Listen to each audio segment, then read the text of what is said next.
This is why you change a fuel filter. You can see how dirty that is. This is back flushing the fuel filter. Now, I don't know if this is original or not. It does say Isuzu on it. And it's possible that the guy who used to own this Isuzu Trooper that's been given to me used original OEM parts. But either way, you can see how filthy this is. This is a part that is normally quite easy to change on cars. Sometimes they're permanently impregnated into the fuel pump and they're considered lifetime filters, so you can't change them. But if you look up a fuel filter on your car and it looks something like this, the ends might be a little different. It's usually a job that a DUIer can tackle. And they're very cheap. This is like $4. And it protects your fuel injectors. It also protects your fuel pump because the more restricted this becomes, the harder your fuel pump has to work to push the fuel through it. It's very cheap. It's a simple maintenance item. Most of the time you can do it yourself. And so take a look at your manual, see how often they recommend replacing the fuel filter. But I do mine something like 40, 50, 60,000 miles. Something like that is, I would say, a good thing to shoot for as a general rule. It's a great maintenance item that will protect your injectors and your fuel pump and ultimately your engine and your wallet. Sign, you can see that's what the fuel that came back out of the fuel filter looked like. Really filthy. Doesn't look like gasoline at all.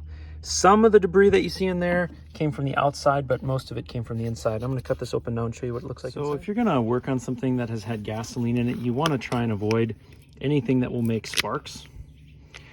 I could flush this whole thing with water. That would also be a good solution, but I don't want to flush it too much and lose whatever is going on inside. So I'm just going to use this giant pipe cutter that I got at an estate sale for like $1. And I would encourage you, cut these kinds of things open. Learn about what's going on inside. It's very fascinating. It'll help you take your technical understanding of anything to the next level. Because a lot of times these things seem complicated, but they're kind of not. All right. So yeah, you just have this open casing. And then you have this filter element, which looks a lot like any other filter element you're going to look at. Now, what's considered dirty, what's considered clean? Well, it's a little bit subjective. This is not going to look the same way as an oil filter is. But this is very, very dark, and gasoline really isn't dark. It's almost clear in and of itself. And not only is it dark, but also you can see that there's like a layer of liquid sitting on top of the filter element versus just soaking in. It's kind of like when a sponge becomes saturated, where it's wet, but then at some point it floods the top, and that flooding on top is an indicator that the material itself is saturated, and for filter elements that's no good. I worked a lot with filters in my engineering life. At the plant we had filters for the incoming fluids that we would put into the cars, and then there's filters on the cars, and so I worked quite a lot with filters. But yeah, this is what you want to look for. Now I'm going to give this a quick wash, and then I'll come back and show you. So I'm going to do the washing with you. So this is the liquid that came out, the gasoline that came out of the back side of the filter, basically a back flush. This is fresh gasoline. It's got 2-stroke mix in it, but that doesn't matter for this test. And we're basically just going to put this in there, and we're going to jiggle it. I'm going to see how much we can get that liquid to change. Now, there's 2 things that you need to know about filters.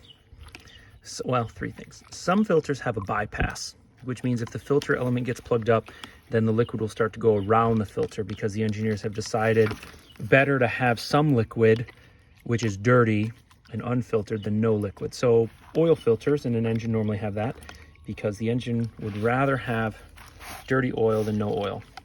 Now there's no bypass on this, and the way you know there's no bypass on this is there's no spring, and there's not a second outlet. Oftentimes you'll have a second outlet, not always, but sometimes. So the second thing is liquid, like air, takes the path of least resistance. So if and when it becomes easier to go around the filter, versus like maybe like going through an O-ring or something like that. Or the filter gets so plugged up that it's easier to punch a hole through the filter element with the liquid, then the liquid will do that. And so air and liquid is always taking the path of least resistance, and that's why you don't want your filters to get plugged up. Now the second thing you have to think about is that your fuel pump has to pump through this. And whenever you begin to restrict flow on a pump, you begin to stress the pump. And you can get cavitation. That's a fascinating thing to Google. Pump cavitation, look that up. Absolutely mind-blowing. It can raise the amperage that the motor, not the pump, but the motor in the fuel pump pulls. And that can stress the relays and the wires, all sorts of things. Amperage, more amperage means more heat, which means the fuel pump's getting hot. And one of the things you learn as a mechanic is there are two main killers of electrical devices and electronics. That's heat and vibration. So keeping the fuel pump cool is a big priority. That's one of the reasons on older cars you don't want to let it get below a quarter tank, because below a quarter tank it can't cool itself properly.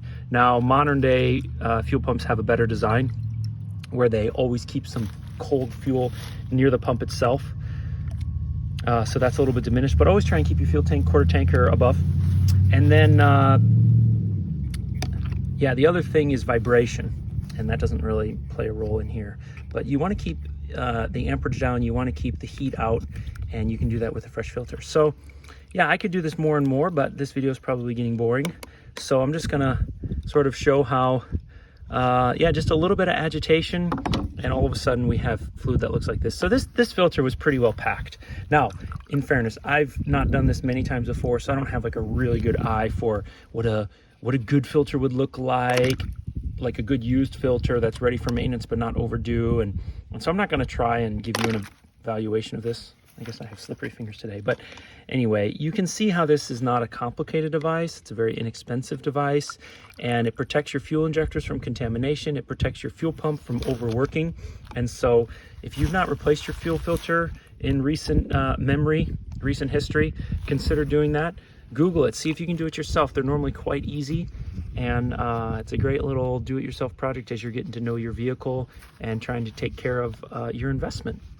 All right, folks, that's all for today. I hope that was interesting to somebody. If not, that's all right. Let me know by giving me a thumbs down. And go check out the YouTube channel. I think it's called Dave's Engine Shop. He's an older guy in Utah, runs the kind of shop that I would love to work at. And just interesting guy. And so far, everything he said I've found to be true and agreed with and matches my own experience as a mechanic. So go check him out. In the meantime, have a great day.